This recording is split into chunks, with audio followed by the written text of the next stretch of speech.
नमस्कार दोस्तों, स्वागत है आपका हमारे चैनल पर, जहां हम आपके जीवन को प्रेरित करने और नई दिशा देने के लिए आपके साथ हैं।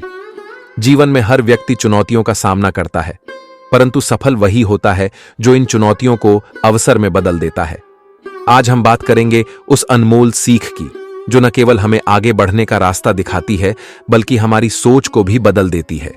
तैयार हो जाइए, क्योंकि इस वीडियो के अंत तक आप खुद को एक नए आत्मविश्वास और ऊर्जा से भरपूर महसूस करेंगे।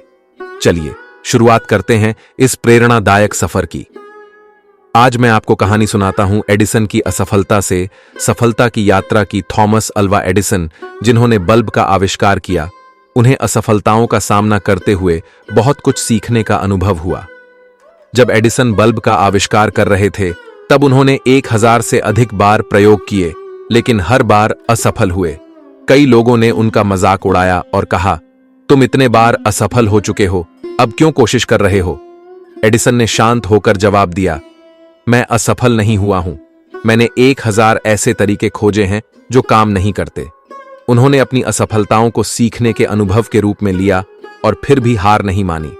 उनकी लगातार कोशिशों के बाद आखिरकार उन्होंने बिजली का बल्ब सफलतापूर्वक बना लिया।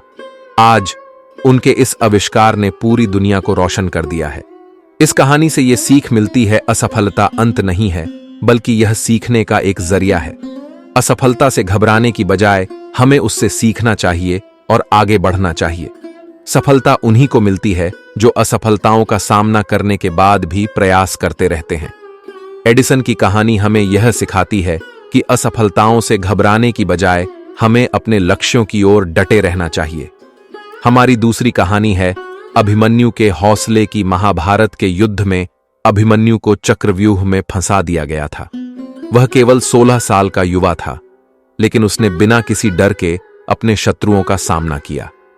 अभिमन्यु जानता था कि उसे चक्रव्यूह को पूरी तरह से तोड़ने का तरीका नहीं पता, लेकिन फिर भी उसने हिम्मत नहीं हारी। उसने अपनी पूरी ताकत और बुद्धिमानी का उपयोग किया और चक्रव्यूह में घुस गया।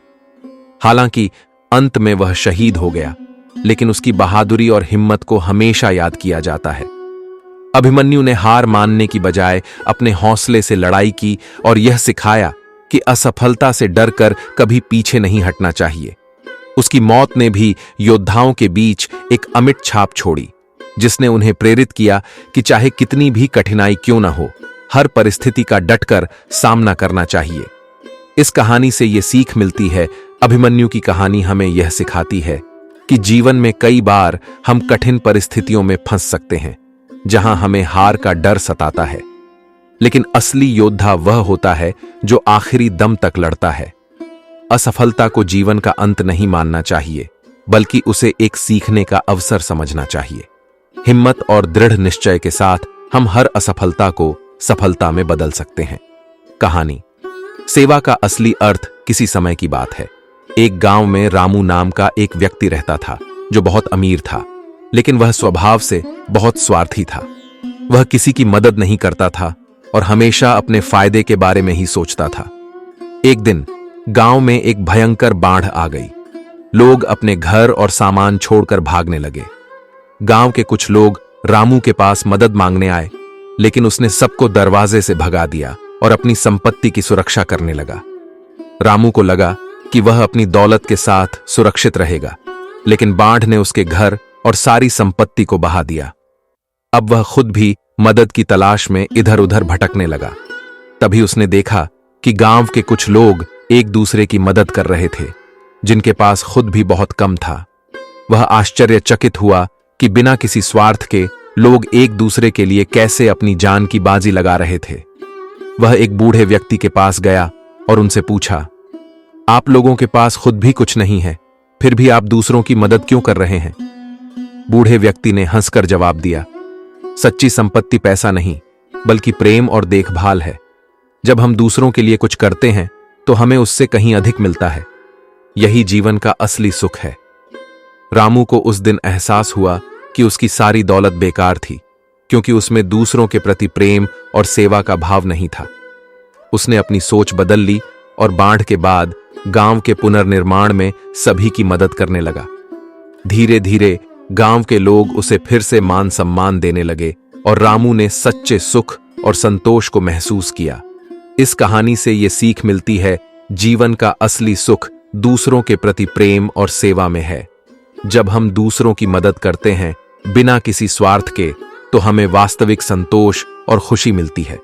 केवल भौतिक संपत्ति से जीवन में खुशी नहीं मिलती, बल्कि दूसरों की भलाई और उनकी देखभाल में असली संपत्ति छिपी होती है। कहानी मां का त्याग की एक छोटे से शहर में रीना नाम की एक महिला रहती थी, जो बहुत गरीब थी। उसके पति का देहांत हो चुका था और वह अपने छोटे बेटे को पालने के लिए कड़ी मेहनत करती थी।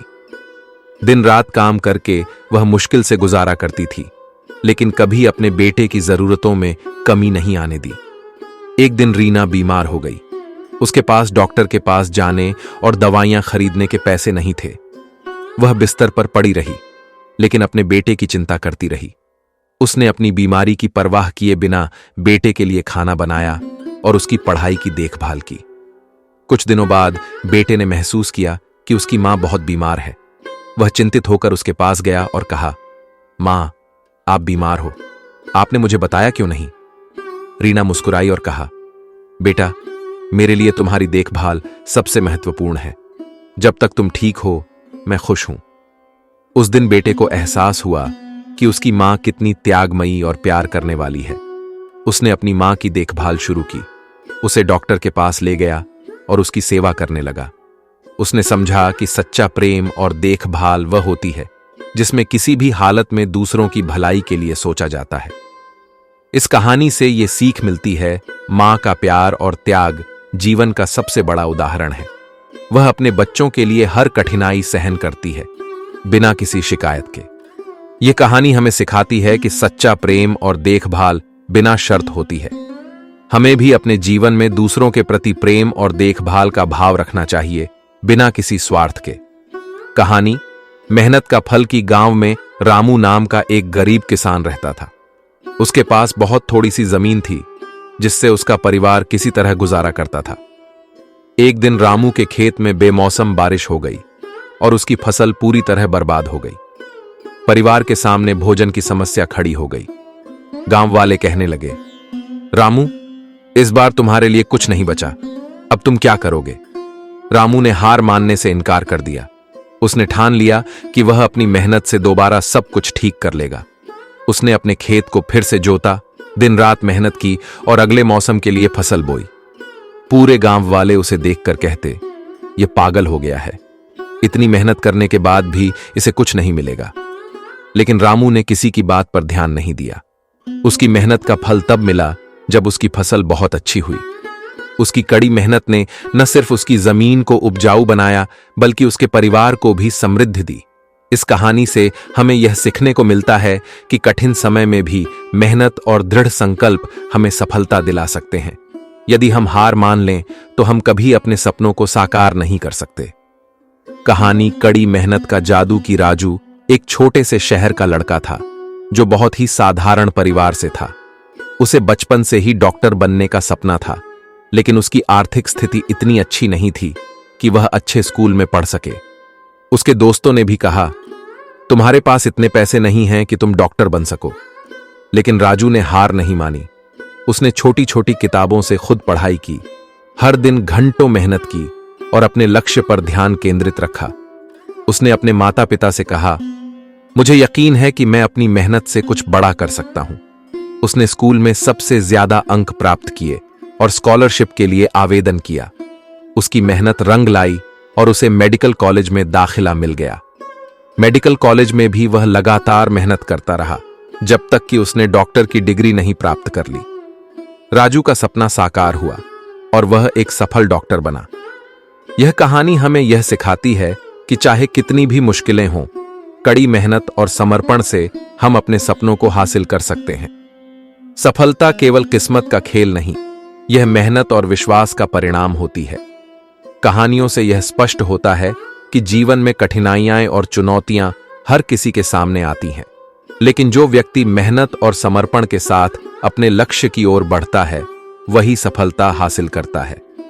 कठिन समय में धैर्य और मेहनत को कभी नहीं छोड़ना चाहिए। क्योंकि मेहनत का फल हमेशा मीठा होता है। असफलता और कठिनाइयां हमें रोकने के लिए नहीं होती, बल्कि हमें और मजबूत बनाने के लिए होती हैं। मेहनत, विश्वास और लगन से हम किसी भी बाधा को पार कर सकते हैं और अपने सपनों को साकार कर सकते हैं। जय श्री कृष्ण।